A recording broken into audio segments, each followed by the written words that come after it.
அன்பான இறைமக்களே, இன்று திருவிவிலிய வாசிப்பு திட்டத்தின் 4ஆம் நாள். இன்று நாம் தொடக்க நூல் அதிகாரம் 12 முதல் 15 வரை வாசிக்க இருக்கிறோம். இன்று இறைவார்த்தையில் அப்ரஹாமை கடவுள் அழைத்ததை நாம் காண்கிறோம்.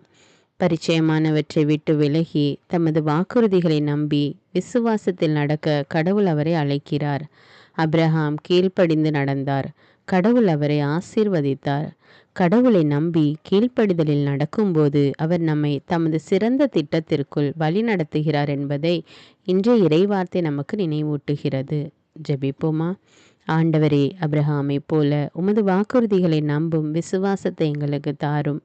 பாதை தெளிவாக தெரியாத நேரங்களிலும் உமக்கு கீழ்ப்படிந்து நடக்க உதவியருளும். நமக்காக தயார் செய்துள்ள உமது திட்டங்களில் எங்களை நடத்தும். ஆமேன். இன்றைய இறை வார்த்தையிலிருந்து நீங்கள் புரிந்து கொண்டதை எனக்கு கமெண்ட்ஸில் தெரியப்படுத்துங்கள். ஆண்டவர் உங்களை ஆசீர்வதிப்பாராக. ஆமேன்.